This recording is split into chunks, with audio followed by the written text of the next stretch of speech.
जय हिंद मेरे साथियों, कुशल पथ के इस वीडियो में आप लोगों का स्वागत है। आज का जो वीडियो है हर एक डिप्लोमा स्टूडेंट के लिए है, चाहे वो किसी भी सेमेस्टर को, चाहे फर्स्ट ईयर के हो, सेकेंड ईयर के हो, चाहे थर्ड ईयर के हो, क्योंकि ये जो बातें इसमें बताने जाने वाले हैं ये बातें हर एक स्टूडेंट के साथ ये समस्या है। बहुत से स्टूडेंट न्यू एडमिशन लिए उन लोगों को यहाँ तक ये भी नहीं पता है कि सेमेस्टर एग्जाम में हम हिंदी में लिखे या इंग्लिश में लिखे। देखिए बहुत से रूल होते हैं एसबीटी का, वो सब आप लोगों को नहीं पता है। बहुत से स्टूडेंट का कहना है कि सर हम बिहार बोर्ड से आए, हमारी इंग्लिश कमजोर है, हम इंग्लिश में लिखे कि हिंदी में लिखे, इंग्लिश में समझ में नहीं आता है, इंग्लिश में याद नहीं होता है, इंग्लिश में लिख नहीं पाते। बहुत सारी समस्या है। इन्हीं सब समस्याओं को देखते हुए आप लोगों के बीच एक ऐसा वीडियो लाए हैं जिसमें आप लोगों का डाउट क्लियर करने वाले कि हम क्या सेमेस्टर एग्जाम में इंग्लिश में लिख सकते हैं या हिंदी में लिख सकते हैं। ये बातें हो गई, इंग्लिश में क्या क्या प्रॉब्लम होती है वो सारी बातें डिस्कस करेंगे। और कुछ ऐसे ऐसे पॉइंट आप बताएंगे कि जो आप अप्लाई करेंगे तो आप भी इंग्लिश में लिख सकते हैं। देखिए इंग्लिश कोई टफ चीज नहीं है, बस आपको नॉलेज नहीं होने के कारण आप थोड़ा टफ बना लेते हैं, तो वही इसमें डाउट क्लियर होगा कि क्या हम हिंदी में लिख सकते हैं कि नहीं। तो आज का बेसिकली हमारा टॉपिक है हर सेमेस्टर के स्टूडेंट के लिए कि इंग्लिश में आंसर को कैसे लिखे। इंग्लिश नहीं आती है कोई बात नहीं, यही इस वीडियो में हम लोग डिस्कस करेंगे। तो आइए अपने टॉपिक पर चलते हैं और एक एक पॉइंट एकदम बेसिक से आप लोगों को समझाने का कोशिश करते हैं कि आखिर क्या करें। जितने भी न्यू स्टूडेंट है उन लोगों के लिए काफी ज्यादा हेल्पफुल वीडियो है, क्योंकि उन लोगों को अभी डिप्लोमा की शुरुआत की है, उन लोगों को ये सारी जानकारी नहीं होती है। तो आइए पहले हम समझते हैं किस चीज को। पहले हम प्रॉब्लम को देखेंगे कि प्रॉब्लम ऑफ मैक्सिमम स्टूडेंट। बहुत से स्टूडेंट का ये प्रॉब्लम है, क्योंकि बहुत से student maximum student Bihar board से मतलब बीएसबी बोर्ड से आते हैं हमारे डिप्लोमा करने, इसमें हमारा इंग्लिश में पढ़ाई होता है, इसी कारण प्रॉब्लम क्रिएट हो जाते हैं। तो कह रहा है कि पहला पॉइंट हमने यहाँ पे लिखा कि इंग्लिश नहीं आती है। ये तो बहुत से स्टूडेंट के 10th तक इंग्लिश का वैल्यू नहीं दिया जाता, वही आप डायरेक्ट अगर डिप्लोमा करने आ रहे तो वहाँ पर इंग्लिश का ही सामना करना पड़ता है। दूसरी बात हमने यहाँ पे क्या नोट किया कि इंग्लिश समझ नहीं आती है। तीसरी प्रॉब्लम क्या है कि इंग्लिश में याद नहीं होता है। चौथा प्रॉब्लम क्या है कि इंग्लिश में याद करते ही भूल जाते हैं, करते या ही भूल जाते हैं। आगे क्या है, इंग्लिश में कैसे लिखे। ये सारी प्रॉब्लम हर एक स्टूडेंट को साथ थोड़ा या बहुत होता है। इसी सब प्रॉब्लम के लिए मैं आप लोगों के ये वीडियो लाया हूँ। तो ये सारी प्रॉब्लम पे डिस्कस करेंगे। इंग्लिश नहीं आती, अगर आपका थोड़ा बेसिक भी नॉलेज है इंग्लिश में तो आप इंग्लिश में लिख सकते हैं। इंग्लिश समझ में नहीं आती है, इसका भी बताएंगे कि कैसे समझना है। इंग्लिश में याद नहीं होता है वो भी बताएंगे। आगे क्या इंग्लिश में याद करते ही भूल जाते हैं वो भी ट्रिक है। आगे क्या इंग्लिश में कैसे लिखे, ये सारी बातें इसमें डिस्कस करेंगे। ये ऐसा नहीं कि प्रॉब्लम आप लोगों को बताकर छोड़ देना, नहीं, सोल्यूशन के लिए वीडियो बनाया गया है। तो आइए चलते हैं, पहले हम अपने पॉइंट पे देखते हैं। पहले कुछ रूल को देखते हैं, एग्जाम के रूल को देखते हैं, ताकि जो हमारे एसबीटी के है सम एग्जाम रूल क्या है कि हमारा जो एग्जाम रूल यही है कि सेमेस्टर फर्स्ट एंड सेकेंड के जितने भी स्टूडेंट हैं उनको अलाउ है हिंदी और इंग्लिश दोनों में लिखने के लिए। तो ये कंफ्यूजन यहाँ पे दूर होता है कि सर हम हिंदी या इंग्लिश में लिख सकते कि नहीं। आगे आते हैं कि सेमेस्टर थर्ड वालों के लिए, 3rd to 6th सेमेस्टर, इन लोगों के क्या है नोट अलाउड, मतलब इंग्लिश में हिंदी में लिखने का अलाउ नहीं है। But in critical situation we are use in Hindi. जहाँ जब हमारा ऐसा स्थिति आ जाए कि कुछ आप समझ में नहीं आ रहा है कि कॉपी छोड़ के आ जाए, वहाँ पे हिंदी लिख सकते हैं। मतलब ऐसा सिचुएशन आ जाता है कि इससे आगे हमें नहीं आता है, कॉपी को हम आप छोड़ने के अलावा कोई उपाय नहीं, तो वहाँ पे आप कॉपी को ब्लैंक मत छोड़िएगा, आप वहाँ पे हिंदी यूज करके आइएगा। आगे क्या है, some subject like physics, chemistry, etc in subject we can write in Hindi. मतलब जैसे हमारे बहुत से ऐसे सब्जेक्ट होते हैं फर्स्ट ईयर वालों के लिए, फिजिक्स हो गया, केमिस्ट्री हो गया, ये सब सब्जेक्ट में आप हिंदी में फुल यूज कर सकते हैं, क्योंकि इन सब्जेक्टों का बुक हमारे हिंदी में भी अवेलेबल होते हैं, जहाँ पे आप 10th 12th में पढ़ के आए रहते हैं, तो यहाँ पे आप हिंदी फुल यूज कर सकते हैं। तो ये कुछ हमारे रूल थे जिसको आप समझ चुके होंगे क्या इसमें करना है। चलिए आगे हम आते हैं। आज यहाँ से हमारा मेन टॉपिक होता है इसको डिस्कस करने के लिए। तो पहले हम देखेंगे कि आंसर को हिंदी या इंग्लिश में लिखें, उसके बाद हम बताएंगे कि बेसिक नॉलेज। तो देखिए आप कोई आंसर को हिंदी में लिखे चाहे इंग्लिश में लिखे, उसके लिए आपके पास कुछ अपना बेसिक नॉलेज, कुछ अपना एक्सपीरियंस, कुछ अपना टेक्निक होना चाहिए। आपको उतना कैपेबल बनना होगा जिससे आप लिख सके कि जो आंसर का क्वेश्चन का आंसर नहीं है उसे। तो कुछ अपना थोड़ा लॉजिक भी लगाना पड़ता है। तो हर एग्जाम में बिना हम सीधा पढ़ कर ही चल जाए तो एग्जाम नहीं क्लियरफाई होता है। तो बेसिक नॉलेज हम पहले जानते हैं कि बेसिक नॉलेज क्या लेना है। ये पता होना चाहिए कि जैसे आप बचपन में ग्रामर पढ़ते होंगे तो वो सारी बातें यहाँ पे याद करने की जरूरत है। बेसिक नॉलेज कहने का मतलब कि आपको इंग्लिश का पहले तो रीडिंग लेने आना चाहिए, उसके बाद उसमें के जो हमारे सेंटेंस लिखे गए इंग्लिश में उसका कुछ आप ट्रांसलेट करना सीखना चाहिए। अगर मान लेते हैं वही हमारा क्रिटिकल मतलब वर्ड होगा तो उसको आप नहीं कर पाइएगा, हम जानते हैं। क्योंकि अब इतना भी याद रखिए कि इस सेमेस्टर के जो एग्जाम होते हैं उसमें जो क्वेश्चन होते हैं वो हिंदी इंग्लिश दोनों में होते हैं, तो उतना जरूरत नहीं है। आपको रीडिंग आना चाहिए, उसमें से कुछ जो वर्ड है उसका मीनिंग आपको पता होना चाहिए जब आप डिक्शनरी पढ़ते होंगे। तो बेसिक नॉलेज में यही कि आपको इंग्लिश से थोड़ा बहुत नॉलेज होना चाहिए।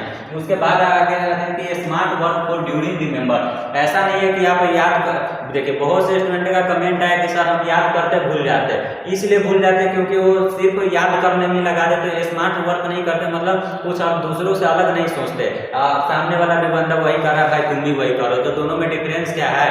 जब कुछ आगे करना है पाना है तो कुछ अलग सोचना पड़ेगा, यही बात होती है यहाँ पे। अगर मान लीजिए अभी तक बच्चों का सबसे मैक्सिमम प्रॉब्लम हम क्या देखे हैं तो याद करने का, और उसमें भी बच्चे सबसे बड़ी गलती क्या कर देते हैं जो आप लोगों को बताने जा रहे हैं। गलती यही है कि आप ऑनलाइन क्लास करते हैं तो नोट्स दे दिया जाता है, बच्चे क्या करते हैं उस नोट्स को ही रटना स्टार्ट कर देते हैं, उस पर थोड़ा भी अपना दिमाग नहीं लगाते हैं कि जो नोट्स है इसको हम क्या अपने लैंग्वेज में लिख सकते हैं कि नहीं, ये नहीं सोचते।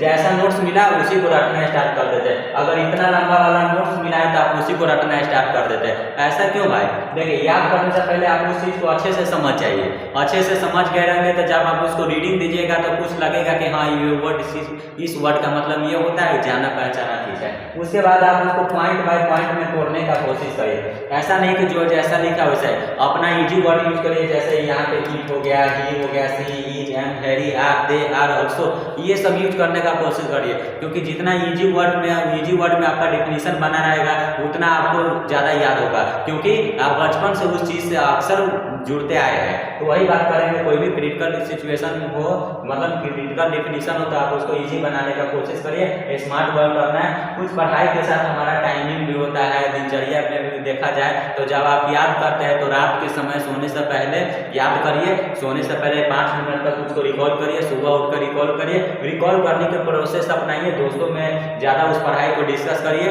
ताकि आपके लॉन्ग टर्म मेमोरी में चले जाए। तो ये हो गया हमारा याद करने का तरीका। जब इतना चीज़ कर लेते हैं तो आइए आप जानते हैं कि कैसे हम सेमेस्टर एग्जाम में लिखें, क्योंकि ये मेन मुद्दा यही है कि अगर कोई क्वेश्चन आता है तो उसको इंग्लिश में लिखे कि हिंदी में लिखे, कैसे लिखे। तो वही है कि आंसर तो हिंदी या इंग्लिश में लिखे। तो देखिए हम बोल चुके हैं कि जितने भी हमारे फर्स्ट हो गए, सेकेंड, सेम हो गए, इन दोनों को हिंदी प्लस इंग्लिश अलाउ है। और वही मैं बात करूँ 3rd to 6 इन लोगों को ओनली इंग्लिश अलाउ है। क्रिटिकल सिचुएशन में आप हिंदी यूज कर सकते हैं, यही बात है। तो क्या करना है, तो पहले हम चलते हैं अपने फर्स्ट सेमेस्टर वाले और सेकेंड सेमेस्टर वाले स्टूडेंट के लिए। तो कह रहा है कि when you are study in first year, जब आप फर्स्ट ईयर में स्टडी करते हैं तो हिंदी प्लस इंग्लिश हमारा अलाउ रहता है। क्या रहता है? अलाउ। उसके बाद हम क्या कहेंगे कि मान लीजिए कि आपको उतना अच्छे से इंग्लिश नहीं आता है, अलाउ तो है भाई, उतना अच्छे से नहीं आता है, कोई बात नहीं। आप कोई भी डेफिनेशन याद किए होंगे तो उसको थोड़ा बहुत जरूर याद होगा, आप उसको लिख लें। मान लीजिए क्वेश्चन नंबर 1 है तो इसका हमको इंग्लिश में आता है तो हम इंग्लिश में लिख लें, लेकिन हमको क्वेश्चन नंबर 2 का हिंदी में सोल्यूशन पता है, तो हिंदी में जब आंसर हो तो आप उसको हिंदी में ही लिखें। बच्चे गलती क्या कर देते हैं, एक वर्ड इंग्लिश में लिखा और दूसरा यहाँ हिंदी में कर दिया। मतलब जैसे यहाँ पे हम अगर कोई बात ले लें तो यहाँ पे अगर कोई फ्रिक्शन हमारा इंग्लिश वर्ड है, फ्रिक्शन फोर्स, तो यहाँ पे फ्रिक्शन बल लगा दिया। कॉम्बिनेशन मत करिए भाई, कॉम्बिनेशन नहीं करना है जिससे हमारा पता लगेगा। अगर कोई आपको इंग्लिश में आता है तो इंग्लिश से लिखे, कोई हिंदी आता है तो हिंदी ही लिखे, दोनों का एक साथ कंबाइन करने की जरूरत नहीं है। क्योंकि फर्स्ट ईयर वाले स्टूडेंट को हिंदी इंग्लिश दोनों में अलाउ है। आप जो क्वेश्चन का आंसर हिंदी में बेहतर जानते हैं हिंदी में लिखिए, इंग्लिश में जानते हैं इंग्लिश में लिखिए। ये तो कंफ्यूजन आप लोगों को दूर हो गया होगा कि हिंदी में लिखे या इंग्लिश में, कैसे लिखे। कंबाइंड नहीं करना है, जो क्वेश्चन का सेपरेट आंसर आपको इंग्लिश में आता है इंग्लिश लिखे, नहीं तो हिंदी लिखिए। यहाँ तक आप ऑब्जेक्टिव की बात करें तो ऑब्जेक्टिव हाई ऑप्शन रहता है, तो उसमें हमारा लैंग्वेज मैटर नहीं करता है। आगे आते हैं अपने 3rd सेमेस्टर से 6th सेमेस्टर वाले स्टूडेंट के लिए। तो इन लोगों को कहा गया है कि आप ओनली इंग्लिश यूज करें, इंग्लिश यूज करें तो हम क्या इंग्लिश में उतना तो कैपेबल है नहीं कि हम इंग्लिश में लिखते जाए, तो हिंदी में कैसे लिखेंगे? तो हिंदी में भी आप लिख सकते हैं। देखिए अगर मान लीजिए कि जो क्वेश्चन का आपको इंग्लिश में है वो तो आप अटेम्प्ट कर लिए, वो तो आप अटेम्प्ट कर लिए, जो हमारा रिमेन्स क्वेश्चन बचा है उसको हम कैसे अटेम्प्ट करें? उसको अटेम्प्ट करने के लिए आपको तो कॉपी छोड़ या तो अटेम्प्ट कर सकते हैं गलत सलत इंग्लिश लिखकर, या क्या कर सकते हैं कि उसको छोड़ सकते हैं। छोड़ना नहीं है, आप उसको हिंदी में लिख के आइए, कोई दिक्कत नहीं है। अगर आप चाहते हैं कि हमको हिंदी में पता है हम उसको इंग्लिश में लिखने कोशिश करें, तो आप हिंदी से इंग्लिश अपने मन में ट्रांसलेट करिएगा। कैसे करिएगा?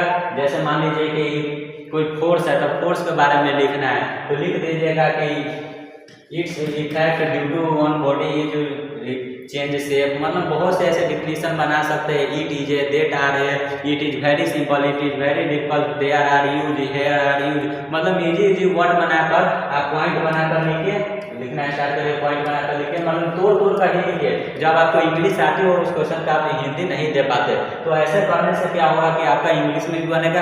कभी ये नहीं सोचना है कि अगर हम कोई सेंटेंस इंग्लिश में लिखे तो हमारा इसमें डाउट होता है कि भाई सही हम लिखे कि नहीं गलत। देखिए आपका थोड़ा अगर इज हो गया, एम हो गया, आर हो गया, बहुत से ऐसे हमारे वर्ड होते हैं जो अगर छूट जाते हैं तो उतना हमारे एग्जामिनर उस चीज़ को नोटिस नहीं करते हैं, अगर आप उससे रिलेटेड लिखते हैं तो। कभी ये नहीं सोचना है कि अगर हम इंग्लिश बनाकर लिखने का कोशिश किए तो मेरा गलत हो जाएगा। गलत नहीं होता है, नंबर दे दिए जाते हैं। तो मैं आशा करता हूँ कि ये सारी बातें आप लोग समझ चुके होंगे, और इसके बाद वाला टॉपिक हम डिस्कस कर ही दिए है कि कैसे हम बेसिक नॉलेज प्राप्त करें, उसके बाद ही आप कुछ कर सकते हैं। तो इतना सारी बातें सुनने के बाद आपको लगा होगा कि हमें क्या जानकारी मिली हुई है कि हिंदी में लिखे कि इंग्लिश में लिखे, अगर इंग्लिश में लिखना है तो किस प्रकार लिखे। मैं अभी भी बोल रहा हूँ, कोई बच्चों को ये नहीं सोचना है कि अगर आप इंग्लिश में लिखना चाहते हैं, हिंदी में पता है तो आप उसको अपने लैंग्वेज में लिखिए, इंग्लिश के गलत ही सेंटेंस में लिखिए, लेकिन वो वर्ड ऐसा डालिए जो उसका अर्थ निकलता हो। वही बात मैं बोलना चाहूँगा, ये मत सोचिएगा कि एग्जामिनर गलती कर देंगे, ऐसा कुछ नहीं होता है। आप फर्स्ट ईयर तक हिंदी इंग्लिश दोनों में लिखिए, कोशिश करिए थर्ड सेमेस्टर से इंग्लिश में लिखने का, क्योंकि आप जब थर्ड सेमेस्टर पर पहुंचिएगा तो आपका क्या होगा, उतना हैबिट बन जाएगा इंग्लिश में लिखने के लिए, क्योंकि आप दिन रात इंग्लिश का ही सामना करते हैं। तो इसीलिए कहते हैं कि उतना घबराना नहीं है। बहुत से बच्चे क्या करते हैं, घबरा जाते हैं कि सर हमको इंग्लिश नहीं आते।